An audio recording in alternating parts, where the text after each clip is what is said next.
Kantiibaan magaalaa Finfinnee Aadde Adaanech Abeebeen ijaarsa manneenii 500 ol kan lammiilee 20,000 ol fayyadamoo taasisu eegalchiisaniiru. Sagantaa kanarratti argamuun haasaa kan taasisan kantiibaan bulchiinsa magaalaa Finfinnee Aadde Adaanech Abeebee naannoo qixaltaraa jireenyaaf mijataa hin taane gara naannoo jireenyaaf mijataatti jijjiiruuf ijaarsa gamoowwan manneen jireenyaaf ta'anii eegalchiisuu ibsaniiru. በአምስት የምርጫ ዓመታት ውስጥ ከ2013 ጀምሮ waggoottan shanan darban bara 2013 irraa eegaluun baajata mootummaa fi dhaabbilee dhuunfaa akkasumas hojii tola ooltummaatiin manneen jireenyaa 500 ijaarreerra. Yeroo ammaatti manneen 100 magaalattii keessatti ijaaramaa jiru. Lammiilee keenya tajaajiluu irraa yeroo tokkollee boqonnaa barbaannee hin beeku. Hojiin namoomarratti xiyyeeffate 24/7 hojjetamaa ture.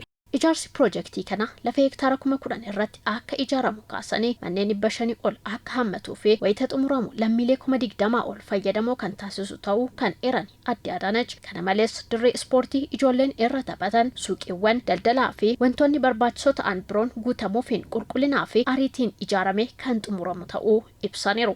ተራ አኗኗርና ተራ ኑሮን የተራ አጠራርን ብቻ ሳይሆን አኗኗርን ጭምር እንቀይራለን. Haala jireenya rakkoo qabuu fi jireenya rakkoon guutame qofa osoo hin taane iddoowwan jireenya rakkinaan guutaman ni jijjiirra. Naannoo qixaltaraa jedhamee waamamu kanas bakka jireenyaaf mijataatti ni jijjiirra. Bakka jireenya gaarii yeroo jennu mana jireenyaa qofa miti. Daa'imman giddu galeeffachuun dirqama. Dirreen ispoortii bakka daa'imman itti taphatan ijaaruun murteessaa fi barbaachisaadha. Daa'imman mana keessatti qofa guddachuu hin qaban. Akkuma umurii isaanii taphachuu qabu. Kun yoo ta'edha dhaloota gahoome horachuun kan dandeenyu. Kanaaf iddoo jireenya mijataa isaaniif uumuun biyyaaf abdii borii kaa'udha.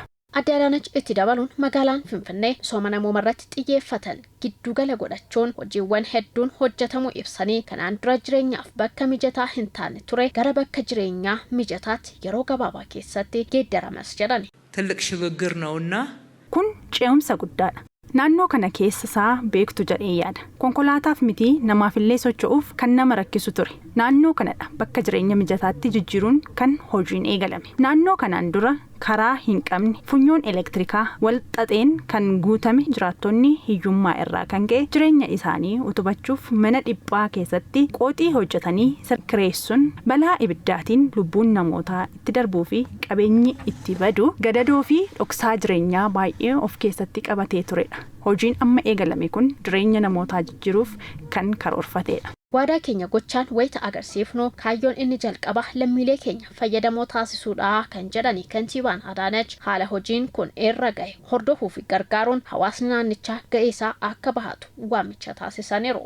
ቃላችንን በተግባር ስንፈጽም waadaa keenya gochaan wayita agarsiifnu kaayyoon inni jalqabaa lammiilee keenya fayyadamoo taasisuudha. Hojiin namoomarratti xiyyeeffate hojjetamaa jiraachuu yeroo dhumu qofa osoo hin taane osoo hojiirra jirus dhugaa jiru dubbachuun haala hojiin irra jiru dhuftanii ilaaluun nu waliin akka hirmaattanii fi ashaaraa keessan akka kaawwattan waamicha koon dhiyeessa.